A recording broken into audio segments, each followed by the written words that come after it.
मित्रांनो, रहस्यमय भयकथा या यूट्यूब चॅनलवरती मी आपले पुन्हा एकदा स्वागत करत आहे. माझे नाव किशोर आहे आणि आज मी तुमच्यासाठी जी कथा घेऊन आलो आहे त्याचे नाव आहे तळघरातील हडळ. मित्रांनो, आजवर तुम्ही बऱ्याच हॉरर गोष्टी ऐकल्या असतील, पण आजची गोष्ट ही खूपच भयानक असणार आहे. ही गोष्ट ऐकून तुमचे मनोरंजन तर होईलच, पण त्यासोबतच भीतीने तुमच्या अंगावरती काटाही येईल. चला तर मग वेळ न घालवता आजच्या कथेला आपण सुरुवात करू. पण कथा सुरू करण्या अगोदर तुम्ही जर आपल्या या चॅनलला सबस्क्राईब केले नसेल तर लगेच सबस्क्राईब करा, कारण मी तुमच्यासाठी अशाच रहस्यमय भयकथा आणत असतो. आणि सोबतच तुम्ही हा व्हिडिओ कोणत्या शहरातून पाहत आहात तेही मला कमेंट करून नक्की सांगा. मी तुमचे आणि तुमच्या शहराचे नाव घेईल. चला तर मग आपल्या कथेला सुरुवात करू. सोसाट्याचा वारा सुटला होता आणि आकाश काळ्या ढगांनी भरून आले होते. रात्रीची वेळ होती आणि रस्त्यावरची भयान शांतता समीरच्या मनातील वादळांशी जणू काही स्पर्धाच करत होती. समीर माझा बालपणीचा मित्र, एकेकाळी आमच्या चाळीतल्या लहानशा खोलीत राहणारा आणि आता शहराच्या सगळ्यात महागड्या भागात एका टोले जंग बंगल्यात राहत होता. त्याची अनपेक्षित श्रीमंती आम्हा सर्वांसाठीच एक गूढ होती. काही महिन्यांपर्यंत तो एक सामान्य कंपनीत एका सामान्य पगारावर काम करत होता. मग असं काय झालं की त्याचं नशीबच पलटलं. आमची भेट तशी अनेक दिवसांनी होत होती. त्याने मला त्याच्या नवीन घरी बोलवले होते. बंगल्याच्या बाहेर महागड्या गाड्यांची रांग लागली होती. आत प्रवेश करताच डोळे दिपून जातील अशी सजावट आणि नोकर चाकरांची लगबग पाहून मी तर थक्क झालो होतो. समीर मला पूर्वीसारखाच वाटला, पण त्याच्या डोळ्यात एक विचित्र भीती दडलेली दिसत होती. काय आकाश, कसा आहेस? समीरने हसण्याचा अयशस्वी प्रयत्न करत विचारले. मी ठीक आहे, पण तू कसा आहेस? ही सगळी श्रीमंती कशी काय आली अचानक? मी थेट प्रश्न केला. त्याच्या चेहऱ्यावरचा रंग उडाला. तो काहीतरी बोलणारच इतक्यात त्याचा फोन वाजला आणि तो घाईघाईने तिथून निघून गेला. मला मात्र त्याच्या वागणुकीत काहीतरी विचित्र जाणवले होते. रात्री जेवण झाल्यावर आम्ही गच्चीवरती गेलो. गच्चीवरती थंडगार वारा वाहत होता आणि शहराच्या दिव्यांचा प्रकाश बंगल्याच्या बागेपर्यंत पसरला होता. आकाश, तुला काहीतरी सांगायचे आहे रे, समीर गंभीरपणे म्हणाला. बोल ना, काय झालंय? मला भीती वाटतीये, समीर म्हणाला. भीती? कसली भीती? तुझ्याकडे आता काय कमी आहे रे? तेच तर समजत नाहीये आकाश. पण कोणीतरी माझा पाठलाग करतंय, मला असं सारखं वाटतं रे. त्याचे डोळे विस्पारले होते. कोण पाठलाग करतंय? पोलिसांना कळवलं की नाहीस? नाही, तसं नाही. म्हणजे ती कोणी व्यक्ती नाहीये. मग? माझ्या मनात शंकेची पाल चुकचुकली. मला वाटतं ती एक हडळ आहे. हडळ? हा शब्द ऐकताच माझ्या अंगावर काटा आला. लहानपणी आजींकडून ऐकलेल्या गोष्टी आठवल्या. हडळ म्हणजे एक प्रकारची अतृप्त आत्मा जी कोणालाही झपाटते आणि मग त्या व्यक्तीचा सर्वनाश करते. तू काय बोलतोय समीर? असल्या गोष्टींवर विश्वास ठेवतोस? आधी मी पण विश्वास नव्हतो ठेवत, पण आता मला खात्री पटली आहे. समीरने जे काही सांगितले ते खूपच भयानक होते. काही महिन्यांपूर्वीच त्याची आर्थिक परिस्थिती खूपच हालाकीची होती. नोकरीत काही भविष्य दिसत नव्हते आणि कर्जबाजारीपणा वाढत चालला होता. अशातच त्याला एका दूरच्या नातेवाईकांकडून त्याच्या गावी बोलवणे आले. तो नातेवाईक खूपच श्रीमंत होता, पण त्याचे कोणी वारसदार नव्हते. तो आजारी होता आणि आता तो खूपच आजारी होता आणि त्याला समीरला भेटायचे होते. समीर गावी पोहोचला तेव्हा त्याला कळाले की तो नातेवाईक आता काही दिवसांचा सोबती आहे. त्याने समीरला सांगितले की तो आपली सगळी संपत्ती समीरच्या नावावर करत आहे, पण त्यासाठी त्याची एक अट आहे. ती अट म्हणजे समीरला त्या गावातील एक जुने पडके वाड्यातील तळघरामध्ये एक विशिष्ट पूजा करावी लागणार होती. त्या पूजेनंतरच त्याला ती संपत्ती मिळणार होती. समीरला हे सगळे विचित्र वाटले, पण पैशांच्या मोहापायी तो तयार झाला. त्या नातेवाईकाने त्याला पूजेची सगळी माहिती दिली आणि साहित्यही आणून दिले. एका अमावस्याच्या रात्री समीर त्या पडक्या वाड्यात गेला. वाडा गावापासून दूर एका निर्जन ठिकाणी होता. आत भयान शांतता आणि कुबट वास पसरलेला होता. तळघरात उतरल्यावर त्याला एक विचित्र प्रकारची मूर्ती दिसली. त्या मूर्तीसमोर बसून त्याने ती पूजा केली.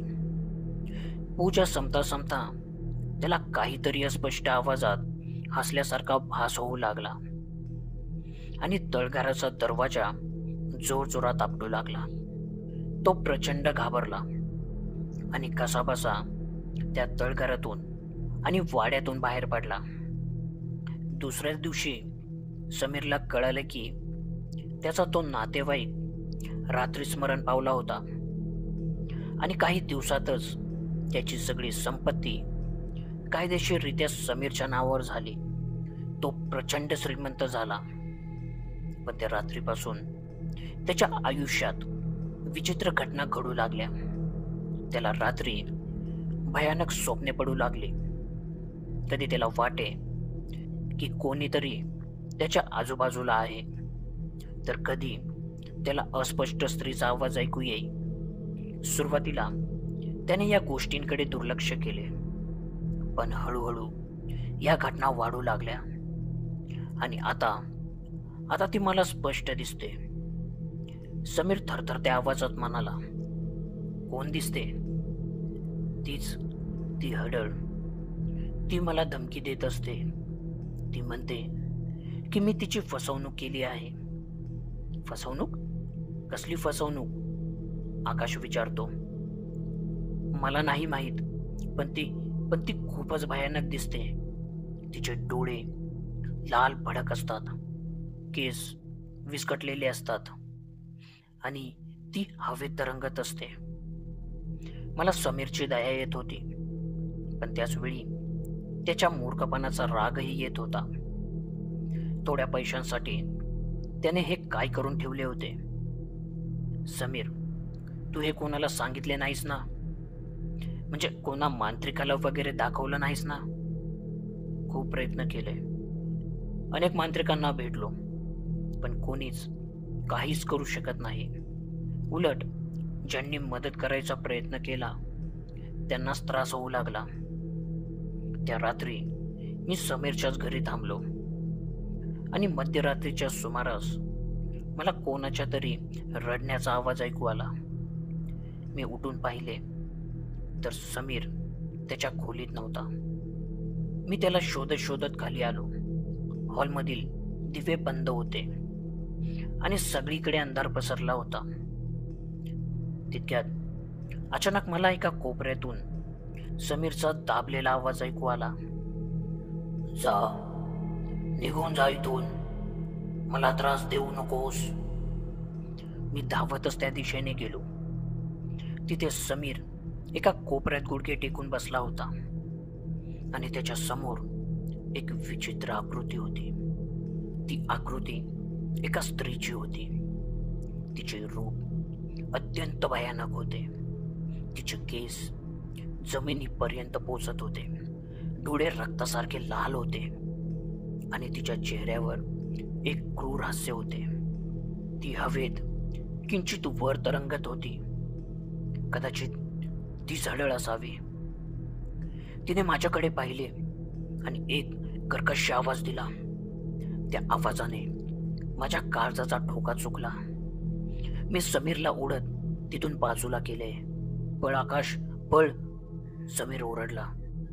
आम्ही दोघेही जीवाच्या आकांताने तिथून पळत सुटलो आणि थेट माझ्या घरी आलो. समीर खूप घाबरलेला होता. ती रात्र आम्ही कशीबशी घालवली. दुसऱ्याच दिवशी सकाळी आम्ही एका अनुभवी मांत्रिकाला भेटायला गेलो. त्या मांत्रिकाने समीरकडे आणि माझ्याकडे कटाक्ष टाकला आणि काही वेळ डोळे मिटून ध्यान केले. "तुमच्या मित्रावर एका शक्तिशाली हडळीचा प्रभाव आहे," मांत्रिक गंभीरपणे म्हणाला. "ही सामान्य हडळ नाही. हिच्यामध्ये खूप नकारात्मक ऊर्जा आहे. पण हे सगळं का होते? तिची फसवणूक काय झाली आहे? समीर, तू त्या वाड्यातील तळघरात जी पूजा केली होतीस ना, ती एका विशिष्ट हेतूने केली होतीस. ती जागा आणि ती मूर्ती एक शक्तिशाली हडळीला बांधून ठेवण्यासाठी होती. तुझ्या नातेवाईकाने तुला फक्त संपत्ती मिळवण्यासाठीच नाही, तर त्या हडळीला कायमस्वरूपी तिथे बांधून ठेवण्यासाठी तुझा वापर केला आहे." हे ऐकून आम्ही दोघेही स्तब्ध झालो. "म्हणजे?" समीरच्या तोंडातून शब्द फुटत नव्हता. "तुझ्या नातेवाईकाने त्या हडळीकडून काहीतरी मागितले असावे किंवा तिला फसवले असावे. त्यामुळे ती त्याच्यावर सूड उगवण्यासाठी टपलेली होती. त्याने तुला त्या पूजेसाठी तयार करून एका अर्थाने तुला त्या हडळीचा नवीन रखवालदार बनवले आहे. पूजा करताना तू नकळत तिच्याशी एक करार केला आहेस आणि जोपर्यंत तू त्या वाड्यात राहून तिची सेवा करत नाहीस, तोपर्यंत ती तुझा पिछा सोडणार नाही. पण मग आता काय करायचं?" समीर रडवलेल्या आवाजात म्हणाला. "मला नाही जायचं त्या वाड्यात. मला नको ती संपत्ती. आता फक्त एकच मार्ग आहे," तो मांत्रिक म्हणाला. "त्या हडळीला तिच्या बंधनातून मुक्त करावे लागेल किंवा तिला कायमस्वरूपी नष्ट करावे लागेल. पण हे दोन्ही मार्ग खूपच धोकादायक आहेत. पहिला मार्ग म्हणजे हडळीला मुक्त करणे, पण त्यासाठी तिची अतृप्त इच्छा पूर्ण करावी लागणार होती. तिची इच्छा काय होती हे कोणालाच माहीत नव्हते, आणि ज्याला माहीत होते तो आज या जगामध्येच नव्हता. आणि जर तिची इच्छा पूर्ण केली नाही तर ती अजून क्रूर होऊ शकते. आणि दुसरा मार्ग म्हणजे तिला नष्ट करणे, पण त्यासाठी खूप शक्तिशाली तंत्रमंत्राची आणि विधींची गरज होती, ज्यात समीरच्या जीवाला धोका होता. खूप विचारविनिमय केल्यानंतर आम्ही दुसरा मार्ग निवडण्याचे ठरवले. मांत्रिकाने आम्हाला काही विशिष्ट वस्तू आणि मंत्र सांगितले. त्याने सांगितले की हे काम अमावास्येच्या रात्रीच करावे लागेल, त्याच पडक्या वाड्यात, त्याच तळघरामध्ये. आणि आता आम्ही अमावास्येच्या रात्रीची वाट पाहू लागलो. अमावास्येची रात्र जवळ येत होती आणि समीरची अवस्था दिवसेंदिवस वाईट होत चालली होती. ती हडळ आता त्याला दिवसाढवळ्याही दिसू लागली होती. कधी ती त्याच्या कानात कुजबुजे, तर कधी त्याला भयानक दृश्य दाखवे. त्याची झोप उडाली होती, खाणेपिणेही सुटले होते. तो पूर्णपणे खचून गेला होता. आणि अखेरीस अमावास्येची ती रात्र आली. मी, समीर आणि तो मांत्रिक त्या पडक्या वाड्याच्या दिशेने निघालो. रात्र भयान होती. काळे ढग दाटून आले होते आणि मधून मधून विजांचा कडकडाट होत होता. आम्ही वाड्याच्या परिसरात पोहोचताच एक विचित्र प्रकारची नकारात्मक ऊर्जा जाणवू लागली. कुत्र्यांचा तो रडण्याचा आवाज दूर दूरपर्यंत ऐकू येत होता. वाड्यात प्रवेश करताच आमचे स्वागत थंडगार वाऱ्याच्या झोतेने केला. सगळीकडे धूळ आणि कोळ्यांची जाळी पसरले होते. तळघराकडे जाणारा जिना अंधारात गुडूप झाला होता. आम्ही टॉर्चच्या प्रकाशात हळूहळू खाली उतरू लागलो. तळघरात एक विचित्र कुबट वास येत होता आणि तिथे तिथे ती मूर्ती अजूनही तशीच होती. तिच्या डोळ्यात एक विचित्र चमक होती. मांत्रिकाने सांगितल्याप्रमाणे आम्ही पूजेची तयारी केली. त्याने एक संरक्षण कवच तयार केले आणि आम्हाला त्याच्या आतमध्ये उभे राहण्यास सांगितले. समीर खूप घाबरलेला होता.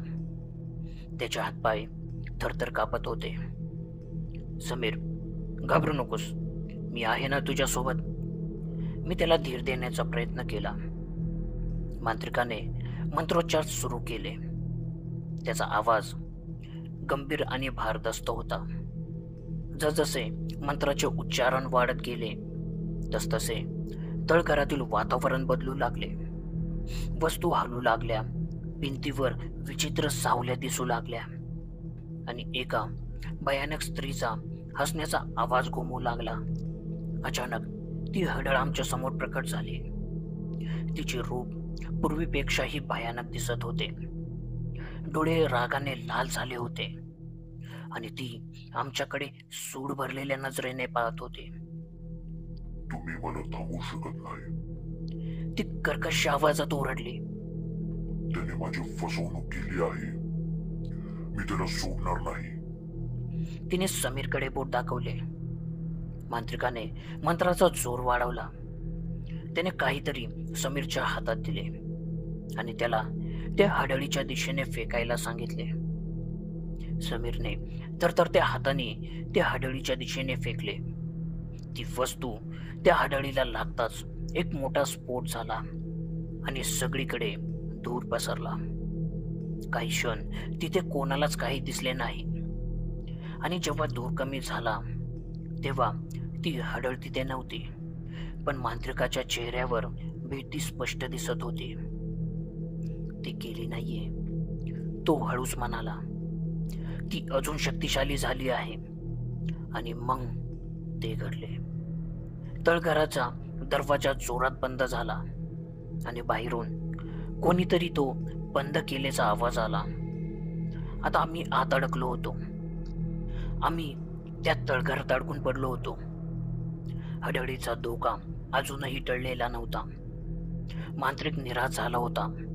त्याचे सर्व प्रयत्न निष्फळ ठरले होते. आता काय करायचे? समीर हताशपणे म्हणाला. मला तर काही समजत नाहीये. ती हडळ ती खूपच ताकदवान आहे, माझ्या अंदाजापेक्षाही खूप जास्त, तो मांत्रिक समीरला म्हणाला. अचानक माझ्या लक्षात आले की माझ्या खिशात समीरच्या त्या नातेवाईकांनी दिलेला एक जुना कागद होता. समीरने तो मला सहज म्हणून दिला होता.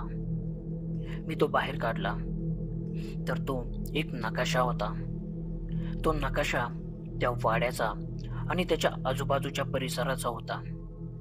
त्यावर काहीतरी सांकेतिक भाषेत लिहिले होते. मी लगेच तो नकाशा त्या मांत्रिकाला दाखवला. त्याने तो काळजीपूर्वक पाहिला.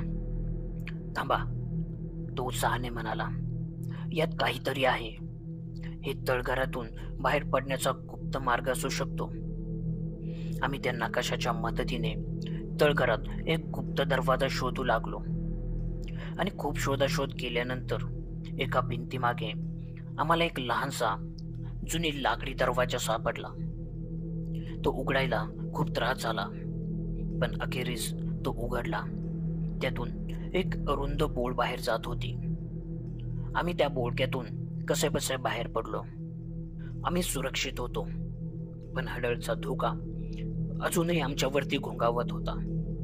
आणि आता तिने आपला मोर्चा माझ्या कुटुंबाकडे वळवला होता. कारण दुसऱ्या दिवशी सकाळी मला माझ्या घरातून फोन आला. माझी पत्नी खूपच घाबरलेली होती. ती सांगू लागली की काल रात्री तिला कोणीतरी हाका मारत असल्याचा भास झाला होता. आणि घरातील वस्तू आपोआप खाली पडू लागल्या. माझ्या मुलालाही रात्री भयानक स्वप्ने पडू लागली. माझ्या काळजात भीती निर्माण झाली, कारण हडळ आता माझ्या कुटुंबालाही त्रास देत होती. समीरमुळे मी या संकटात ओढलो गेलो होतो आणि आता माझ्यासोबत माझे कुटुंबही धोक्यात आले होते. मला प्रचंड राग येत होता आणि त्यासोबतच खूप भीतीही वाटत होती. आणि काही दिवस असेच निघून गेले आणि दिवसेंदिवस परिस्थिती अजूनच बिकट होत चालली होती.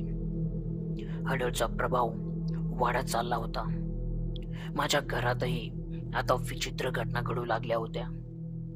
रात्री अपरात्री कोणाच्या तरी चालण्याचा आवाज येई, दार आपोआप उघड बंद होई आणि कधी कधी वस्तू हवेत तरंगताना दिसत. माझी पत्नी आणि माझी मुले खूपच घाबरले होते. आम्ही रात्री सुखाने झोपूही शकत नव्हतो. मी अनेक मांत्रिकांना भेटलो, मंदिरात गेलो, पूजा पाठ केली, पण काहीच फरक पडत नव्हता. समीरची अवस्था तर माझ्यापेक्षाही वाईट होती. तो आता पूर्णपणे वेडा झाला होता. तो स्वतःशीच बडबड करत बसे, कधी हसे तर कधी रडे. त्याला पाहून मला खूपच वाईट वाटत असे, पण त्यावेळी त्याचा रागही येई. त्याच्या एका चुकीची शिक्षा आम्हा सर्वांना भोगावी लागत होती. एके दिवशी मी निराश होऊन एका जुन्या ग्रंथालयात गेलो. तिथे मी हडळ आणि अतृप्त आत्म्यांविषयी माहिती शोधू लागलो. अनेक जुनी पुस्तके चाळल्यानंतर मला एका फाटक्या पुस्तकात एक उल्लेख सापडला. त्यात एका विशिष्ट प्रकारच्या हडळीचा उल्लेख केला होता, जी फसवणुकीमुळे अतृप्त राहिली होती आणि तिला शांत करण्याचा एक वेगळा मार्ग त्यात सांगितला होता. त्यानुसार अशा हडळीला शांत करण्यासाठी तिच्या फसवणुकीचा बदला घेणे आवश्यक नव्हते, तर तिला ज्या गोष्टीची आस होती ती गोष्ट तिला परत करणे आवश्यक होते. पण ती गोष्ट कोणती होती हे शोधणे खूपच कठीण होते, कारण तिला फसवणारा तो समीरचा नातेवाईक आता या जगामध्ये नव्हता आणि समीरलाही तिच्याबद्दल फार काही माहीत नव्हते. मी पुन्हा समीरच्या त्या नातेवाईकाच्या गावी गेलो. तिथल्या काही जुन्या लोकांशी बोललो आणि खूप चौकशी केल्यानंतर मला एक धक्कादायक माहिती मिळाली. आणि ती अशी होती की समीरचा तो नातेवाईक खरं तर एक खूपच ढोंगी माणूस होता. त्याने अनेक लोकांना फसवले होते आणि त्याने एका श्रीमंत मुलीला प्रेमाच्या जाळ्यात ओढून तिची संपत्ती हडप केली होती आणि त्या मुलीने निराशेपोटी त्या तळघरामध्ये तिने आत्महत्या केली होती आणि तिचा आत्माच आता हडळ बनून त्या वाड्यात भटकत होता. त्या नातेवाईकाने समीरचा वापर फक्त त्या हडळीला तिथे डांबून ठेवण्यासाठी केला होता, जेणेकरून ती त्याला त्रास देऊ शकणार नाही. आणि त्या मुलीची सगळ्यात प्रिय वस्तू होती ती म्हणजे एक लहानशी चांदीची नथ, जी तिला तिच्या आईने दिली होती.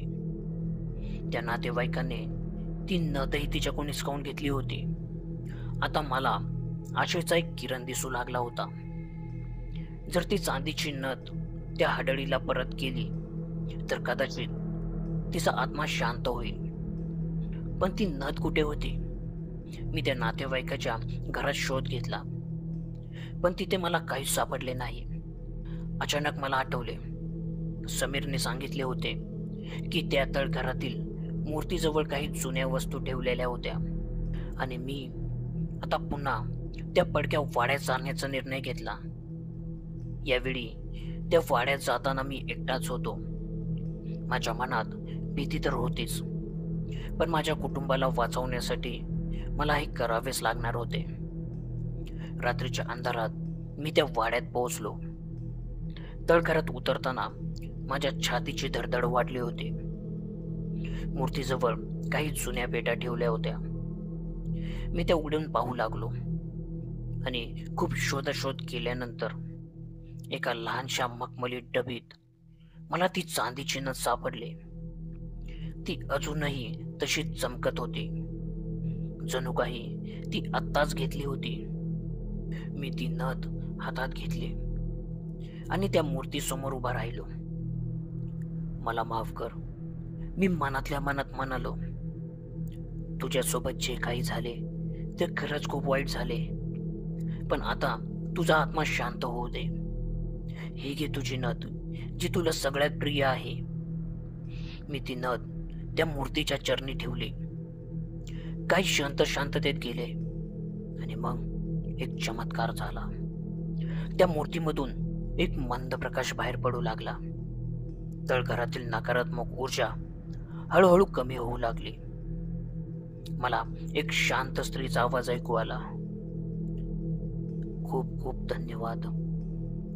त्यानंतर तो प्रकाश नाहीसा झाला आणि सगळीकडे एक भयान शांतता पसरली. मला खात्री पटली होती की ती हडळ आता शांत झाली आहे. मी तिथून बाहेर पडलो. माझ्या मनावरचे एक मोठे ओझे उतरले होते.